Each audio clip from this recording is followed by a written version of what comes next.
The Buffalo Bills are set to take on the Pittsburgh Steelers in week 2 of the preseason on Saturday night. We're getting ready for that contest today on Locked On Bills.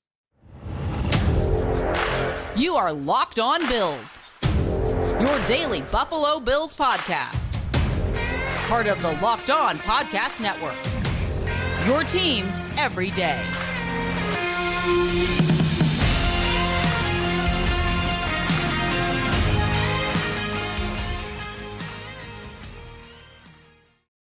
What's up, Bills Mafia? It's Joe Marino, author of Go Bills and Buffalo's Run, also the co-host of the Locked On NFL Scouting podcast, and I'm your host of Locked On Bills. Want to thank you for making Locked On Bills your first listen every day, and a big welcome and shout out to our everydayers. You know who you are. Those of you who never miss a single episode, I appreciate y'all being here very, very much. I'd also like to invite you to subscribe or follow for free on YouTube or wherever you listen to podcasts. We're part of the Locked On Podcast Network, your team every day. Today's episode is brought to you by LinkedIn. LinkedIn Jobs helps you find the qualified candidates you want to talk to faster. Post your job for free at linkedin.com/LockedOnNFL. That's linkedin.com/LockedOnNFL to post your job for free. Terms and conditions apply. Well, folks, the Buffalo Bills continue their preseason schedule on Saturday against the Pittsburgh Steelers. The game will be played in Pittsburgh, and the Buffalo Bills starters are going to play. According to Sean McDermott, his press conference on Thursday morning, he told us that the starters, including Josh Allen, are going to play about a quarter and a half. And as I said last week when Sean McDermott discussed the starters playing a little bit, they're obviously playing a little bit more this week, I'm in favor of it. I think the best way to get ready to play football is, ready for this, to play football. And so I know there's an injury risk. We're all hopeful that nobody gets injured in the preseason. But if you want to get ready to be at your best week 1 against the New York Jets on the road, Monday Night Football division game, your best chance is to play football. And so, yes, I have a piece of me that's nervous about injuries. But the bigger piece, the overwhelming piece of me, knows that this is going to be beneficial for the players.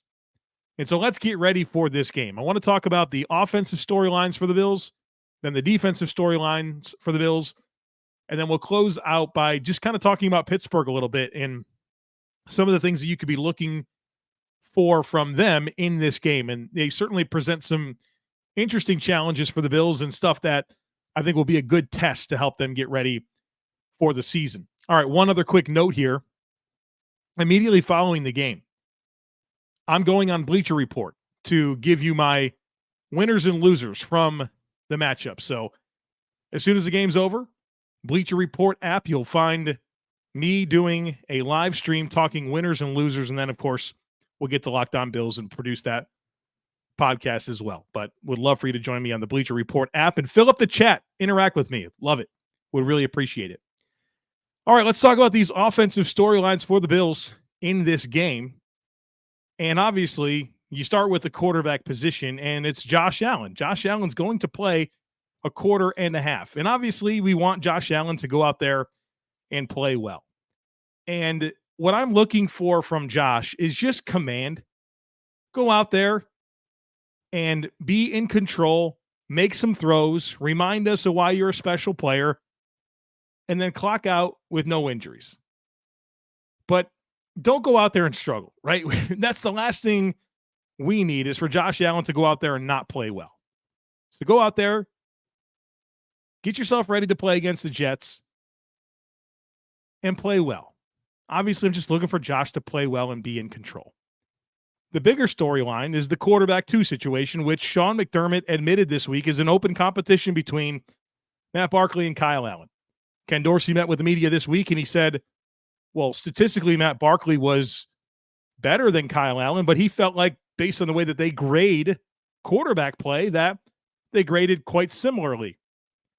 Okay, well, let's see what happens this time around. Maybe Matt Barkley gets the earlier reps in this game against the better competition. We can have an opportunity to see Matt Barkley play with better players with him and better players against him. Now, what's interesting about that is Kaiir Elam also needs those reps. And so Josh Allen's going to play a quarter and a half. And then I'm very interested to see what the quarterback rotation from there is, being mindful that QB2 is an open competition. And to me right now, it's leaning in favor of Matt Barkley. So that'll be interesting to see how that plays out. For the running back position, I'm very curious to see what the rotation looks like with the starters. When Josh Allen's playing quarterback, who is running the football? Is it a lot of James Cook? How much Latavius Murray do we see? Does Damian Harris play? He's been dealing with some knee trouble, right? Soreness or whatever's going on with the knee. He practiced at least in a limited capacity this week. Is he ready to go on Saturday? And if he is, what does the rotation look like with Josh Allen in the lineup? I'm getting more and more of a feeling that Latavius Murray is going to get some volume. I mean, not necessarily like 150 touches or anything like that, but he's going to get some volume. And if that's true, I think we'll see some of him at least on Saturday with Josh Allen at quarterback. At tight end, my big thing here is Dalton Kincaid. I want to see some involvement from Dalton Kincaid. He played, 6 snaps in the opener against the Colts? And only one of those snaps was when he went out and ran a route. And obviously Dalton Kincaid, we're expecting him to be a pretty big piece of this offense. And your entire purpose for playing your starters in the preseason is to get them ready to play in a game. Well, Dalton Kincaid's your piece of your offense that would really benefit from some exposure. So get him out there. Let's have him block. Let's have him run some routes. Let's target him a little bit and make sure that come Monday Night Football against the Jets, he's ready to roll. So I'm looking for some involvement for Dalton Kincaid with the starters. And of course, I'm interested in the depth and Jade Sternberger and Quentin Morris and all that, but I want to see Dalton Kincaid really get an opportunity to make sure he's ready to go week 1. Wide receiver. I've got a lot written down under wide receiver. First of all, who is on the field with Josh Allen? In my mind, the top 5 receivers are pretty set. Stefon Diggs, Gabe Davis, Trent Sherfield, Khalil Shakir, and Deontay Hardy. So I expect those players to be on the field with Josh Allen. But wide receiver 6 feels like it's a pretty open competition. A lot of momentum right now for Andy Isabella. And there should be. He popped when I was at practice. I talked to you about that on this podcast. He popped against the Colts in the first preseason game. Sean McDermott came out and was very complimentary of him this week during his press availability. And it sounds like he's going to get some opportunity. Does he get opportunity with Josh Allen playing quarterback? If he does, that's going to be significant. They gave the guy his own press conference on Thursday. You don't typically give a press conference to a player that is a fringe roster player. And what's fascinating about this Andy Isabella conversation is if he is wide receiver 6, you don't have a place for Justin Shorter. And I don't think the Bills are going to roster 7 receivers. They never have rostered 7 receivers. This isn't going to be the year they suddenly change, I don't think. And so if you do roster Andy Isabella, does that bump Justin Shorter off? And we talked about Justin Shorter. He played like 17 snaps against the Colts. Really struggled to get open. He blocked well, but seeing how the team deploys Isabella and Shorter is going to be quite telling, because I think they could be head-to-head for wide receiver 6. And then beyond that, we saw some very encouraging stuff from the Bills' depth, like the guys that are competing for practice squad roles, like Marcell Aitman, like Keyshawn Johnson, Dez Patman, even Tyrell Shavers had some flashes. I would love to see more of the same from those depth receivers that are competing for those practice squad roles and really make it difficult to figure out which 2, 3 that you keep on the practice squad. When it comes to the offensive line, obviously Spencer Brown's going to be a big one here. We saw him play 6 snaps against the Colts, and he was perfectly fine in those 6 snaps. We're going to see him play a quarter and a half, which should mean, 15, 20, 25 snaps, something like that. And he's going to be tested. He's going to go up against TJ Watt. He's going to go up against Alex Highsmith. Pittsburgh is usually pretty creative with how they attack the pocket. Should be a nice test for the Bills' offensive line. And Nice little gauge for us to see where Spencer Brown is at. And then, of course, with Brandon Shell retiring this week, you've got a new cast of characters kind of competing for 2 spots.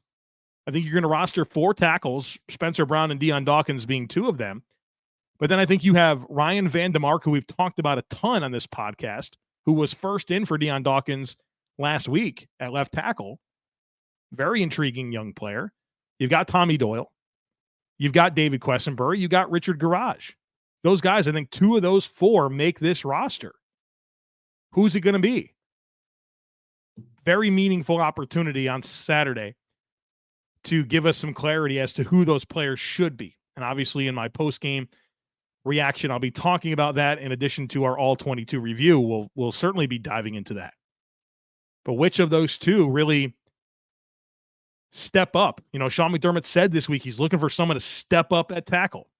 Is it Van DeMark? Is it Doyle? Could both of those guys make it over Quessenberry? Something to pay attention to. And then lastly, for the offense, is the interior offensive line. And my question is it chalk? I think you're going to roster 5 interior offensive linemen: Mitch Morse, Ryan Bates, Connor McGovern, Osiris Torrence, and David Edwards. Is it chalk? Is it those 5 guys? Or can an Ike Bucker or a Greg Manns or a Nick Broger, who's a draft pick, or an Alec Anderson, can one of those guys push somebody off? And the most likely candidate would be David Edwards. Can Ike Bucker, as a guy who can play center and guard, can he bump him off? Now, Bucker struggled last week. We'll see. Alec Anderson's got some position flex. Nick Broker's a draft pick. Greg Manns has experience in the league. Among those interior guys, can any of them make this a conversation? And of course, even if they don't, there's always the thought of injury, and one of these guys would get bumped up. And so I would like for them to play well in the event that somebody gets bumped up, knowing that you have another guy that should make a roster and can help you from a depth perspective. All right, we're going to talk about defense here in just a moment. But first, I need to tell you about LinkedIn. These days, every new potential hire can feel like a high-stakes wager for your small business. You want to be 100% certain that you have access to the best qualified candidates available. That's why you have to check out LinkedIn Jobs. LinkedIn Jobs helps you find the right people for your team faster and for free. It is so easy to create a free job post over at LinkedIn Jobs, and then once you do, add your job and the purple hashtag hiring frame to your LinkedIn profile to spread the word that you're hiring. And then simple tools like screening questions make it easy to focus on candidates with just the right skills and experience, so you could quickly prioritize who you'd like to interview and hire. That's why small businesses rate LinkedIn Jobs #1 in delivering quality hires versus leading competitors. LinkedIn Jobs helps you find the qualified candidates you want to talk to faster. Post your job for free at linkedin.com/LockedOnNFL. That's linkedin.com/LockedOnNFL to post your job for free. Terms and conditions apply.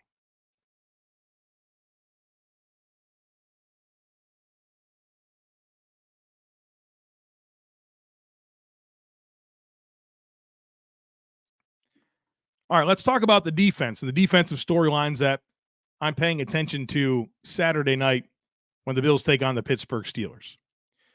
For the edge rusher group, starters are going to play a quarter and a half. Who runs with the first team? There's going to be rotation. We know that we're going to see Rousseau, and we're going to see Epinesa, and we're going to see Leonard Floyd. But then is it Lawson and Basham? And how much of them do we see? Do the Bills keep 5 defensive ends? I think they probably will. And if that's the case, there's a spot for all 5 of them until Von Miller comes back, assuming everyone's healthy. Both those guys looked good last week, Basham especially. 2nd-round pick. Year 3. Sean McDermott's told us year 3 is a very important year for him to really figure out what a guy's going to be in the NFL.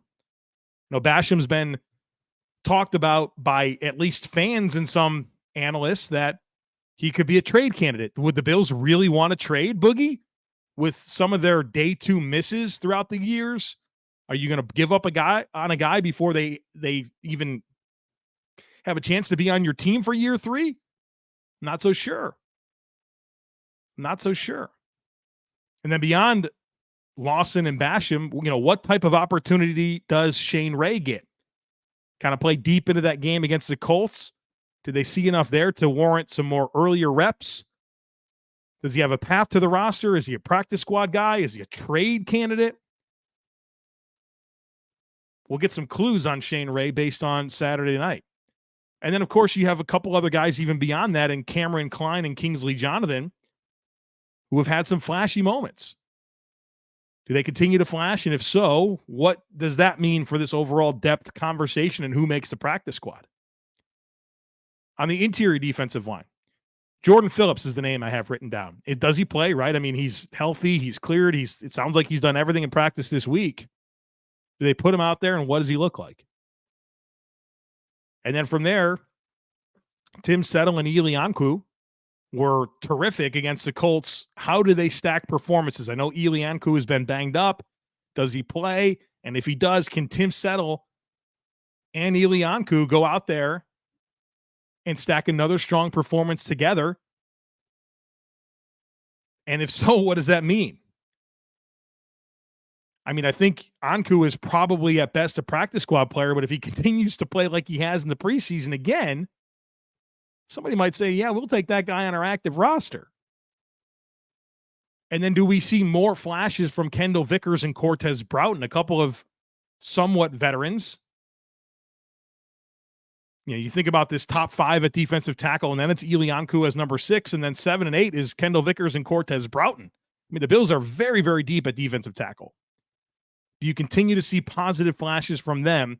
And between Ankou, Vickers, and Broughton, can you get 2 back on your practice squad? That'd be nice. That'd be really nice. Moving on to linebacker, and obviously this is one of the biggest storylines. What do the Bills get out of these linebackers? What does Tyrel Dodson show? Sean McDermott said on Thursday that things can be better at middle linebacker from an execution and a communication standpoint. Right now, I mean, Terrell Bernard's hurt. Balin Spector's missed practice all week with a back injury. Is he healthy and ready to play? I mean, it feels like Tyrel Dodson's going to run away with this. Can he play at a level that's going to make us feel good about that? Does A.J. Klein get some first-team run? That's kind of the wild card in this whole conversation.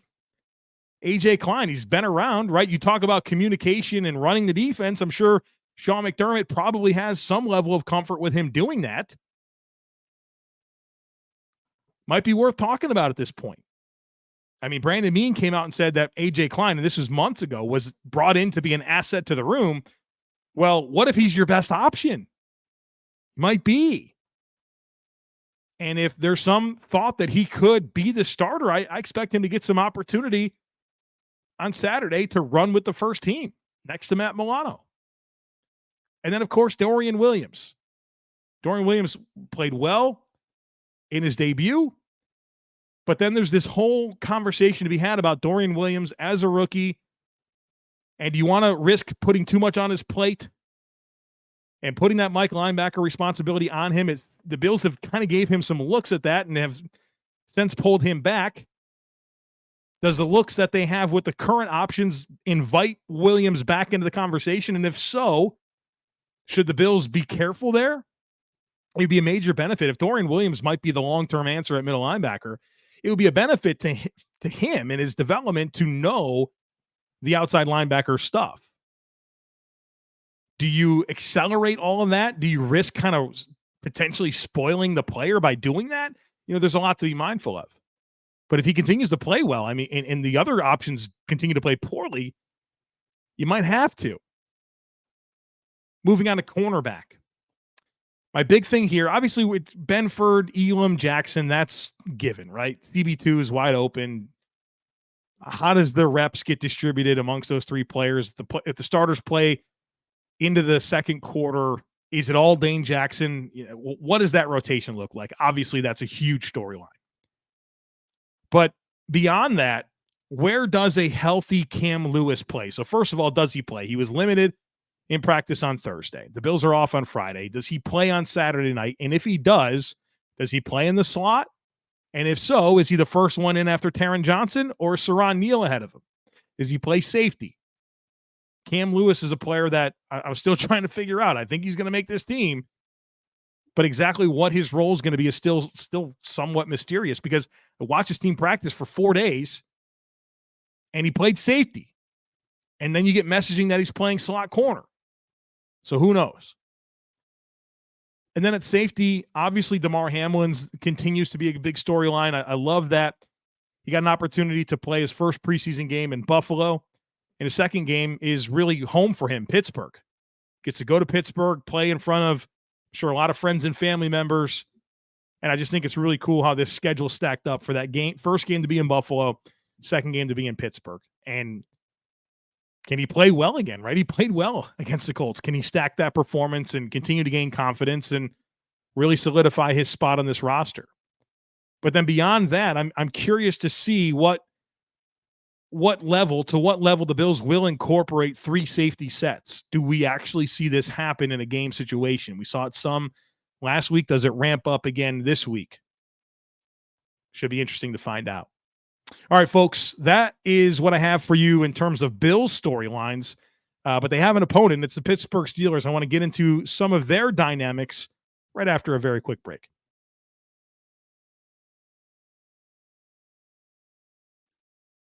All right, folks, let's talk about the Pittsburgh Steelers side of this equation. And this is a fascinating opponent. I think it's a good opponent for the Bills in preseason. I think it works out that the Bills don't play the Steelers this year. But obviously, Sean McDermott, Mike Tomlin, a lot of mutual respect. They were college teammates. We know all about their story. And I think it means something when you can have a preseason game, right? A game that at the end of the day is meaningful in terms of your preparations for the season, but really the results are meaningless. And being able to sync up with a coach that you respect, with a coach that you feel like your players are going to attack this the right way, I think that's really good. And I think the Steelers are a team that presents some unique challenges for the Bills that I think are good for them. We'll start with the quarterback position, where they have three reasonable options at quarterback. Kenny Pickett's their guy, right? The first-round pick, had a good rookie season, really kind of came on later, showed the clutch gene, had his first career start against the Bills. Now he gets to play them in the preseason. So his evolution and obviously him still trying to get acclimated to playing in the league. He's going to take full opportunity of this test right against a good Bills defense. Then they have Mitch Trubisky. You guys know that guy, right? That's their QB too. They extended his contract. And then they also have Mason Rudolph. And that's a fascinating conversation. Will the Steelers roster all 3 of them? Because if they don't and they cut Mason Rudolph, I would expect the Bills to have some interest there. I know they were interested in him pre-draft. I'm not sure if anything's moved them off of that. But if the Bills are not satisfied with their backup options and Mason Rudolph becomes available, I can see them making a play at him. And so 3 quarterbacks that are like for a team that's going to go out and play a preseason game, like those are all 3 reasonable players. It's not like you're going to put some guy in there that was it's going to be a 7th round rookie that is going to come in and try. I mean, you got 3 players. And so I think that's going to give the Bills defense some good looks, not only from the first strings, but all the way through. I think that the Steelers, from a wide receiver perspective, are really interesting. And I like that they have such good variety within their skill sets in the wide receiver core. And I think that should present some good challenges for not only Trey White, but this trio of guys competing for CB2, Benford, Elam, Dane Jackson. So you have Deontay Johnson, who's a really dynamic route runner, good separator, right? One of the more productive receivers in the league of late. You got George Pickens, who is not a great separator, but size, ball skills, makes some of the most crazy catches you'll ever see.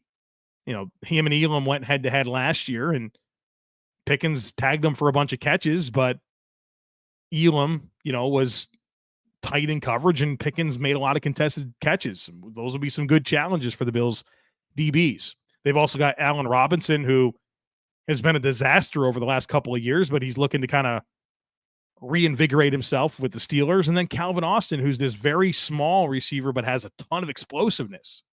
So good variety of skill sets to test the Bills cornerbacks, which I think is a good thing. I like this tight end room that the Steelers have. Pat Freiermuth, their starter. I think he's like on this trajectory to become one of the best tight ends in the NFL. I'm a big fan of Pat Freiermuth. And so it'll be good for the Bills to be tested by, what I would consider one of the better tight ends out there. And then Darnell Washington, who you guys know I loved in the pre-draft process. He's a Steeler, and he's a mutant out there. 6'7", 270, can run, can block. You'd think he's a mismatch, and so I'm interested to see how the Bills kind of match up with him. The Steelers' first-round pick is Broderick Jones. Big fan of Broderick Jones. Was my number one offensive lineman coming out last year. He's competing to be their left tackle, and he hasn't won that job yet, I don't think. He wears number 77, and so I'm very curious to see how Broderick Jones looks and if the Bills' edge rushers can really work him, because I think Broderick Jones has a very, very high ceiling, and so seeing where he's at and then measuring that against the Bills' edge rushers should be fun. The Steelers have a backup running back to Najee Harris, Jaylen Warren, that I'm a big fan of. And I think if you're not familiar with Jaylen Warren, you're going to get familiar with him on Saturday night, and I think you're going to appreciate the skill set. That guy runs hard. So he should be a good test for the Bills linebackers, which the Bills need some good tests for their linebackers. And so check out Jaylen Warren. He's a good player. Defensively, they've got one of my favorites from the draft last year in Keanu Benton, number 95 for them. Nice young interior player. And I mean, obviously the Steelers got dudes up front, and TJ Watt and Alex Highsmith and Cam Hayward, but Keanu Benton, I think, is a key reserve. Will be an important piece of that defense. And so seeing him match up against some of the Bills' depth on the interior offensive line should be fun. At linebacker, the Steelers have issues. I'd rather have the Bills linebackers than the Steelers linebackers. Cole Holcomb, Landon Roberts, Quan Alexander. That's their guys. Landon Roberts is a very one-dimensional type, downhill Brandon Spikes type player. Cole Holcomb, I think, has just been a below-average starter throughout his career, and now he's getting a chance with Pittsburgh. Quan Alexander's bouncing around. He's injured all the time. What type of answers can they find there, and how can the Bills challenge them? I think that'll be interesting. And then at corner, this Pittsburgh Steelers have a nice young player, second-round pick. A lot of people thought would be a first-round pick in Joey Porter Jr., big, long, athletic press corner. Some matchups with Gabe Davis, some matchups with Trent Sherfield, shorter. There should be some good challenges there for Porter Jr. against the Bills receivers. But then they've also got some veterans that we're quite familiar with, one of them being Levi Wallace. I'm sure he'll play a little bit. And then Patrick Peterson. Remember that guy? Josh Allen threw the ball to him a couple times when he was on the Vikings last year. And so hopefully Josh can avoid doing that this time around. But good mix of veterans and young talent in the secondary for the Pittsburgh Steelers, not to mention Minkah Fitzpatrick at safety. And, that was a fun matchup last year where Gabe he just wrestled that ball away from him on that one touchdown. And so, a rangy ball hawk like Minkah Fitzpatrick against your offense is a good player to have for looks and how you're going to execute your offense, and, for Josh Allen to be mindful of, because there's going to be good safeties on the schedule this year. So there you have it. Those are the Steelers storylines and notes and some of the things that I'll be mindful of from their perspective that I think would be interesting for you to be mindful of as you watch this game on Saturday night. All right, folks, this is the last time we're going to speak until the Bills play the Steelers. So again, as a reminder, right after the game, I'll be live on the Bleacher Report app. So check it out, download it. I think you can search my name and you can follow me on there, and then you can always be aware of whenever I do these streams, and they're going to be quite often. So would love for you to join me there. And then, of course, get to work on recording my post-game reaction for Locked On Bills shortly after that. So some good content coming your way. Looking forward to the Bills playing on Saturday night. Looking forward to watching Josh Allen play football. And I'm looking forward to everyone coming out of the game healthy and ready to go for the next week. All right, folks, that's it for today. Would love it if you took a second to subscribe to the podcast. Also, if you took a second to rate, review, and share the podcast. Have a great rest of your day. Go Bills, and I look forward to catching up with you again after the game.